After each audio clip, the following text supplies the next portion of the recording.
नमस्कार विद्यार्थी मित्रांनो, मी गौरव चांदा नेक्स्ट स्टेप अकॅडमी या युट्यूब चॅनलवरती तुमचं सर्वांचं सहर्षपणे स्वागत करतो. बरेचशे विद्यार्थ्यांचे बरेचशे पालकांचे कॉल आहे, मेसेजेस आहे. सर आमचा नंबर लागलेला नाहीये, आमचा मुलगा क्वालिफाय नाहीये, त्यांनी आतापर्यंत रजिस्ट्रेशन केलेलं नाहीये. तर मग याच्यावरती काही ऑप्शन आहे का? क्वालिफाईंग क्रायटेरिया कमी झाल्यानंतर आम्ही त्याचं रजिस्ट्रेशन करू शकतो का? क्वालिफाईंग क्रायटेरिया जर कमी होतोय तर आमच्या मुलाचा नंबर लागेल, या सगळ्या गोष्टींचं देखील आजच्या या व्हिडिओच्या माध्यमातून तुमचं सर्वांचा आन्सर मी देणार आहे. आणि तुमचा जो क्वालिफाईंग क्रायटेरिया तोही देखील कमी झालेला आहे विद्यार्थी मित्रांनो. आणि आता तुम्हाला तुम्हाला इथून पुढे कशी प्रोसेस असणार, काय काय करायचंय, हे सगळ्या गोष्टी मी तुम्हाला आजच्या व्हिडिओच्या माध्यमातून सांगणार आहे. तत्पूर्वी जर तुम्ही आमचा व्हॉट्सअप ग्रुप देखील जॉईन केलं नसेल तर डिस्क्रिप्शन बॉक्समध्ये आमच्या व्हॉट्सअप ग्रुपची लिंक दिलेली बघा. पटकन जायचंय व्हॉट्सअप ग्रुपला जॉईन करायचंय नवीन नवीन अपडेटसाठी.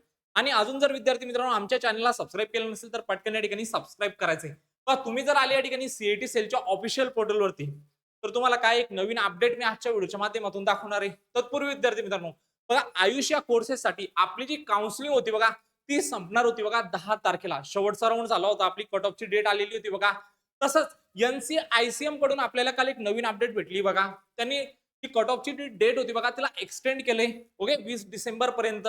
तर मग या तारखेत काय होणार, आपला क्वालिफाईंग क्रायटेरिया कमी होणार होता. ओके, आता कमी होऊ शकतो. म्हणजे जर तुम्ही बघितलं 2021, 22, 23, 24 या 4 वर्षात क्वालिफाईंग क्रायटेरिया आपला कमी झालेला आहे आणि 2025 मध्ये कमी होणार. मागची काय नोटीस होती हे तुम्हाला दाखवतो. तुम्हाला रजिस्ट्रेशन करता येणार का? आणि क्वालिफाईंग क्रायटेरिया जर कमी होतोय तर तुमचा नंबर लागेल का? सर्वात महत्त्वाचा प्रश्न. हे सगळ्या गोष्टींचा मी तुम्हाला आन्सर देतोय. तर अजून जर व्हिडिओला लाईक केलं नसेल मित्रांनो तर पटकन लाईक करून द्यायचंय आणि तुमचा आम्हाला या ठिकाणी सपोर्ट दाखवायचंय.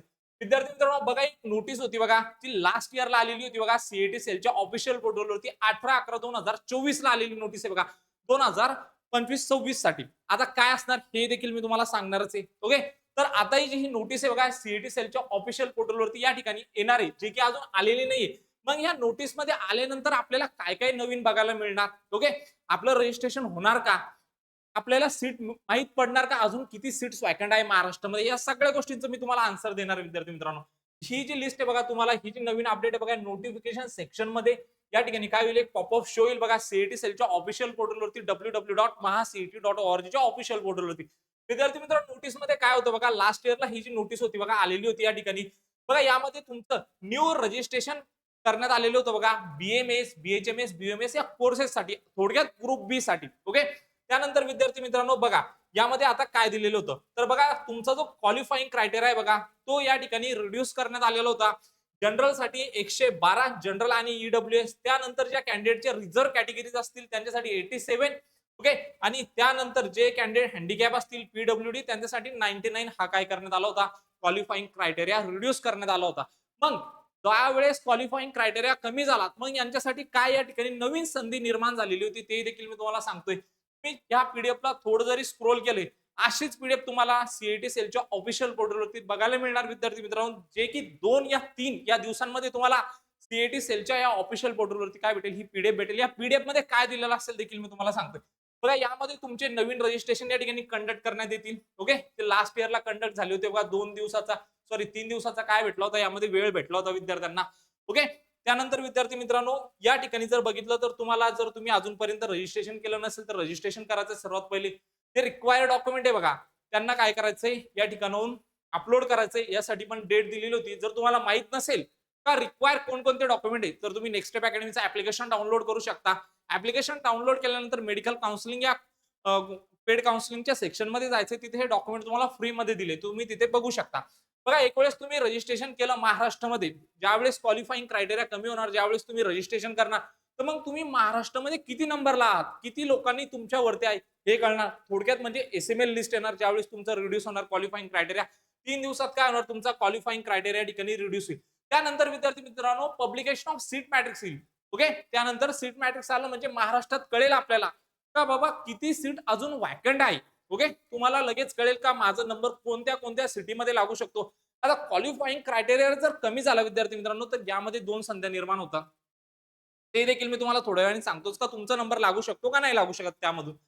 बघा, त्यानंतर बघा तुम्हाला नव्याने काय करायचंय, यामध्ये चॉईस फिलिंग करायची बघा. चॉईस फिलिंग साठी डेट दिलेली होती. त्यानंतर तुमची सिलेक्शन लिस्ट आलेली होती आणि नंतर विद्यार्थी काय गेले होते, फिजिकल जॉईनिंग साठी गेलेले होते आणि नंतर तुमच्या काय होणार होत्या, कट ऑफच्या डेट्स या ठिकाणी रिलीज होणार होते विद्यार्थी मित्रांनो. तर अशी एक ही नोटीस होती बघा, जे की लवकरच सीईटी सेलच्या ऑफिशियल पोर्टलवरती येणाऱ्या 3 दिवसांमध्ये पडणार आहे.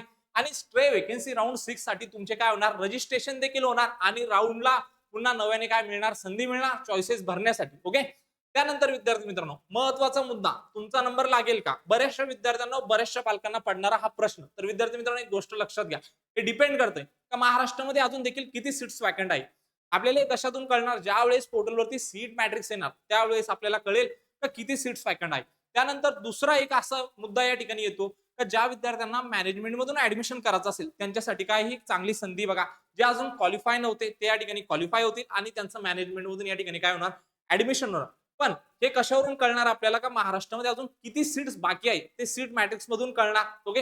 आणि विद्यार्थी मित्रांनो, एक गोष्ट लक्षात घ्या, आता खूप कमी कॅन्डिडेट राहिलेले बघा. जर गव्हर्नमेंट कॉलेजेस म्हणा, सेमी गव्हर्नमेंट कॉलेजेस म्हणा, यांच्यात जर सीट जर वॅकंट असेल तर तुमचा स्कोर जरी कमी असेल तर हा राऊंड मिस नका करू विद्यार्थी मित्रांनो. चॉईसेस भरा, तुमचा नंबर सुद्धा लागू शकतो. माहिती आवडली असेल तर चॅनलला सबस्क्राईब करायचंय, व्हिडिओला लाईक करायचंय, तुमच्या मित्रांना शेअर करायचंय. भेटूया अशाच एक मोर इन्फॉर्मेटिव्ह व्हिडिओमध्ये. तोपर्यंत थँक्यू.